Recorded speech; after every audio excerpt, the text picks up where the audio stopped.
This is a recap of The Legend of 1900, starring Tim Roth. If you like the video, take some time to watch the full film as well as give us a like, leave a comment and subscribe to our channel.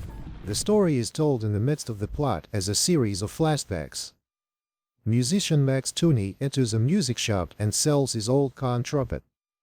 Clearly torn at parting from his prized possession, he asks to play it one last time. The shopkeeper agrees, and, as he plays, the vendor recognizes the song as the same as recorded on a record matrix, master disc, he found. He asks who the piece is by and Max tells him the story of 1900. A baby boy is found abandoned in the first-class dining room of the four-stacker ocean liner SS Virginian. Danny Budman, a coalman from the boiler room, names the boy Danny Budman T.D. Lemon 1900 and raises him as his own. A few years later, Danny is killed in a workplace accident. When police officers come on the ship to take him to the orphanage, 1900 hides for several days and reappears, playing a piano very well without having ever been taught. 900 shows a particular gift for music and eventually grows up, joining the ship's orchestra. When Max is hired as a member of the orchestra in 1927, the two become close friends.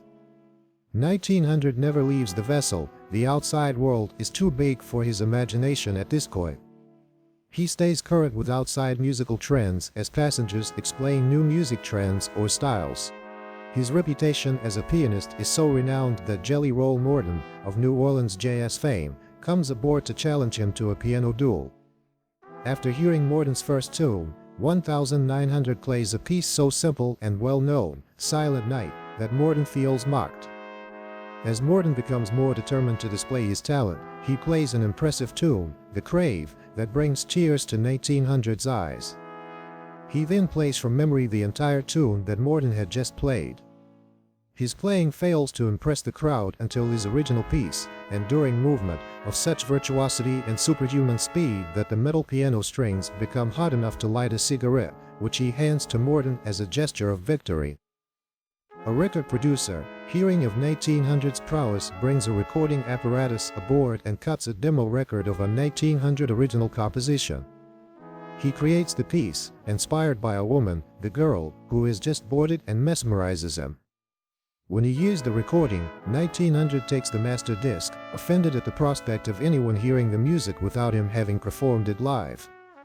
He then tries to give the masters to the girl who inspired it, but is unable to and breaks it into pieces.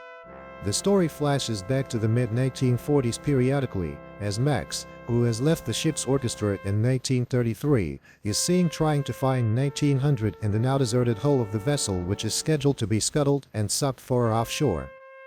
Max returns to the ship with the recording 1900 made long ago and plays it, hoping to lure him out.